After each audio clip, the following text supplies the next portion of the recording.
पहलगाममध्ये झालेल्या दहशतवादी हल्ल्यानंतर स्वतः आता राज्याचे उपमुख्यमंत्री एकनाथ शिंदे हे श्रीनगरला काही वेळातच रवाना होतात. आपल्यासोबत नरेश म्हस्के जी आहेत, खासदार आहेत, आपण त्यांच्याशी बातचीत करणार आहोत.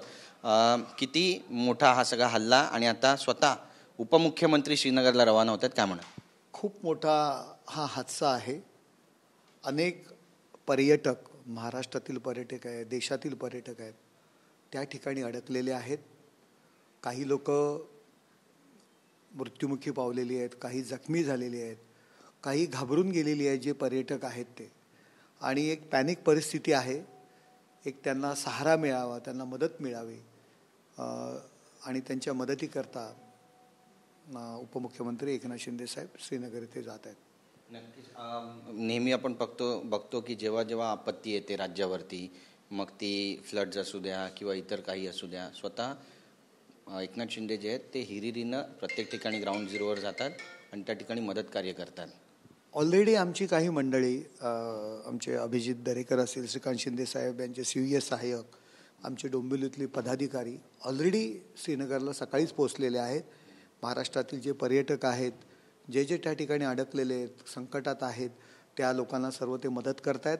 माननीय उपमुख्यमंत्री एकनाथ शिंदे साहेब यांनी रात्रीच केंद्रीय विमान वाहतूक मंत्री श्री राम नायडू यांच्याशी फोनवर चर्चा केली.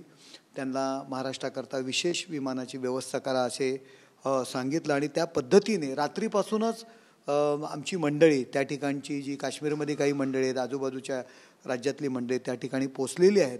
शिवसेनेची पूर्ण टीम सकाळीच श्रीनगरला पोचलेली आहे आणि आपल्या महाराष्ट्रातील जे अडकलेले पर्यटक आहेत, त्या मृत पावलेल्या ज्या व्यक्ती आहेत, त्यांचे नातेवाईक आहेत, त्यांचा मृतदेह आणण्याच्या दृष्टीने वगैरे पूर्ण मदतकार्य, एक शिवसेनेचं मदतकार्य पूर्णपणे तिथे आम्ही सुरू केलेलं आहे.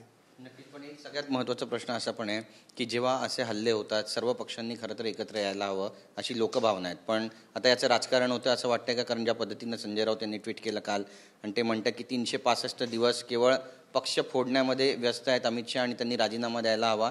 आता जनता त्यांचा राजीनामा मागते, ते जबाबदार आहेत. अतिशय दुर्दैवी घटना आहे आणि माणुसकीला काळिमा लावणारी घटना आहे. देश म्हणून पूर्णपणे सर्व विरोधी पक्षांनी केंद्र सरकारच्या पाठीमागे उभं राहायला पाहिजे. परंतु संजय राऊत सारखे राजकारणी याचा उपयोग राजकारणासाठी करतायत, गृहमंत्र्यांवर टीका करतायत, त्याचं राजकारण करू पाहतात. या घटनेचं अतिशय निषेधात्मक ही गोष्ट आहे की आपण जे म्हणतो की त्यांना लाज वाटली पाहिजे की देशावरती एवढं मोठं संकट आहे, अनेक लोक मृत्युमुखी पडलेले आहेत, केंद्र सरकार त्यासाठी तत्पर आहे, परंतु संजय राऊत दारू पिल्याप्रमाणे बडबड करतायत, वायफळ बडबड करतायत आणि जे काय ते ओकारी करतायत. मी तर म्हणून ही ओकारी आहे. अहो, राजकारण करायचं तिथे करा. तुम्ही पंतप्रधान, गृहमंत्री यांच्या पाठीमागे उभे राहा. तुम्ही याचा उपयोग अमित शहा साहेबांचा राजीनामा मागण्यासाठी करताय. कुठे कुठे राजकारण पाहाल तुम्ही?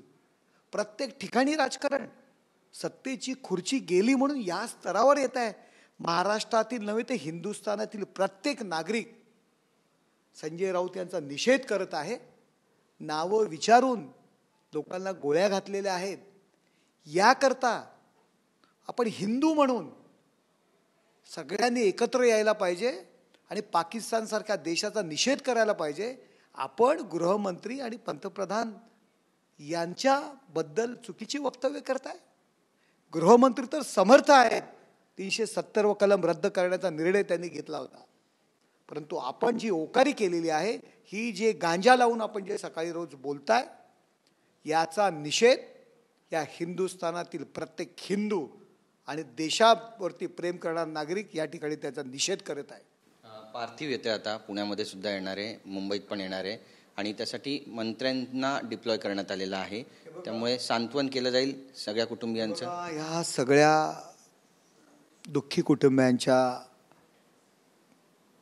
दुःखामध्ये, कुटुंबांच्या दुःखामध्ये आम्ही संपूर्ण सरकार सहभागी आहोत. त्यांना जे जे काही सहकार्य लागेल. बघा, प्रत्येकाची कॅपॅसिटी असते, परंतु या अडचणीच्या काळी मदत करणं हे फार मोठं मोलाचं काम असतं. त्यांच्या दुःखावरती फुंकर घालणं हे फार मोठं काम असतं आणि सरकारतर्फे तर केलंच जाते. आणि शिवसेना म्हणून आम्ही प्रत्येक मंत्री असतील, आमचा पदाधिकारी कार्यकर्ता त्या ठिकाणचा ते फुंकर घालण्याचं काम करतोय, त्यांना मदत करण्याचं काम करतोय. धन्यवाद आमच्याशी बातचीत केल्याबद्दल. कॅमेरा पर्सन मनीष विचारेसा, गिरीश गायकवाड, TV9 मराठी, मुंबई.